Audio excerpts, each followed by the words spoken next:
கிட்ஸுக்கு ஈவினிங் ஹெல்த்தியான லட்டு பண்ணி குடுப்போமா? கிட்ஸு கேட்குறாங்களோ இல்லையோ, அம்மா ஈவினிங் ஸ்நாக்ஸ்ன்னு ஹஸ்பண்ட் கேட்க ஆரம்பிச்சுடுறாங்க.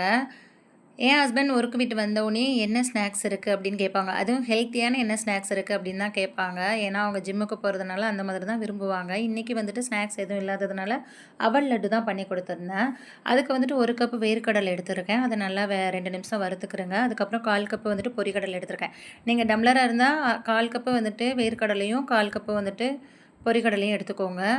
நான் சின்ன கப்புங்கிறதுனால 1 கப் எடுத்திருக்கேன். 2யுமே ஈக்குவலா எடுத்து நல்லா 2 நிமிஷத்துக்கு வறுத்துக்கோங்க. இப்போ வந்துட்டு இந்த கப்பில வந்துட்டு 3 கப்பு நான் அவல் எடுத்திருக்கேன். கரெக்ட்டா இது வந்துட்டு 300 கிராம் இருக்கும். நீங்க டம்ளரா இருந்தாலுமே 3 டம்ளர் எடுத்துக்கோங்க.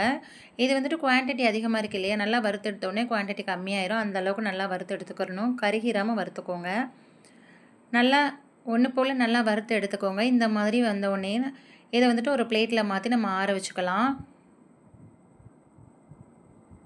நீங்க இதே இதில வந்து சத்து மாவுல, வேர்க்கடலையில, பொரிக்கடலையில எதில வேணாலும் நீங்க இதே மாதிரியே ட்ரை பண்ணலாம். ரொம்ப சூப்பரா இருக்கும்.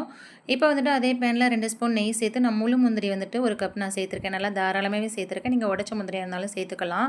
இப்போ நல்லா ரோஸ்ட் பண்ணிட்டு அத எடுத்து ஒரு பிளேட்ல மாத்திக்கலாம். இந்த நெய்யுமே ஒரு பக்கம் ஊத்தி வச்சுக்கோங்க. அதுவுமே பின்னாடி தேவைப்படும். இப்போ 1 கப் வெல்லம் எடுத்திருக்கேன். அதே கப்ல 1 கப் தண்ணி எடுத்திருக்கேன். 2மே ஈக்குவலா எடுத்துக்கிறங்க. 1 கப் வெல்லத்துக்கு 1 கப் தண்ணி எடுத்துக்கோங்க. நல்லா கரைஞ்சு கொதிச்சு வர்ற வரையும் அதுக்கப்புறம் நல்லா கொதிச்சு வந்ததுக்கப்புறம் 1 கப் வந்துட்டு தேங்காய் பூ எடுத்துக்கோங்க. தேங்காய் பூ சேர்த்து அதுக்கப்புறம் அதிலேயே வந்துட்டு கொஞ்சமா உப்பும், ஏலக்காய் தூளும் சேர்த்துக்கோங்க. சேர்த்துட்டு இப்போ வந்துட்டு பவுட்ரு பண்ணிக்கோங்க ஆற வச்சத.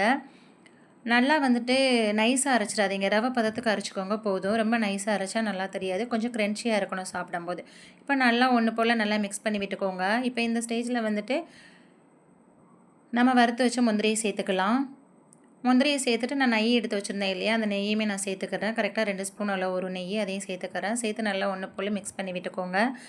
நான் வந்துட்டு அந்த வெல்லத்திலேயே வந்துட்டு உப்பு, ஏலக்காய் தூள் சேர்க்காம இருந்ததுனால லாஸ்ட்டா வந்துட்டு ஏலக்காய் தூளும், உப்பும் சேர்த்துக்கிறேன். உப்பு வந்து கிளிக் ஆகல. கண்டிப்பா நீங்க வந்து வெல்லத்திலேயே நீங்க சேர்த்துக்கோங்க. அப்பதான் நல்லா ஈவனா மிக்ஸ் ஆகி வரும். இப்ப நல்லா மிக்ஸ் பண்ணி விட்டுட்டு கொஞ்சம் ஆற விட்டுக்கோங்க. கை பொறுக்கிற அளவுக்கு சூடு இருக்கும்போது நல்லா லட்டு பிடிச்சுக்கோங்க. கண்டிப்பா வாரத்தில வந்துட்டு இந்த மாதிரி 2 டைமாவது நீங்க ஹெல்த்தியா பிள்ளைங்களுக்கு செஞ்சு குடுங்க. கடையில அதிகமா வாங்கி குடுக்காம. என் ஹஸ்பண்டுக்கு இந்த மாதிரி ஹெல்த்தியா பண்ணி குடுக்குறது பிடிக்கும். என் பிள்ளைங்களுக்கு வந்துட்டு கிரீம் பிஸ்கட், லேஸ் அதுதான் பிடிக்கும். எப்படியுமே நான் திட்டி சத்தம் போட்டு நான் சாப்பிட வச்சுருவேன். அதிகமா நான் எங்க வீட்ல தான் ஸ்நாக்ஸ் பண்ணி குடுப்பேன். இந்த மாதிரி நீங்களும் பண்ணி குடுங்க. குழந்தைங்க விரும்பி சாப்பிடுவாங்க. ரொம்ப டேஸ்ட்டா இருக்கும். நான் வந்துட்டு என் ஹஸ்பண்டுக்கு வந்துட்டு லாஸ்ட்டா 1 கப் காஃபி போட்டு குடுத்து, இந்த லட்டையும் குடுத்து இம்ப்ரெஸ் பண்ணிட்டேன். நீங்க யார இம்ப்ரெஸ் பண்ண போறீங்க? உங்க ஹஸ்பண்டையா? இல்ல பிள்ளைங்களையா? தேங்க்ஸ் ஃபார் வாட்சிங்.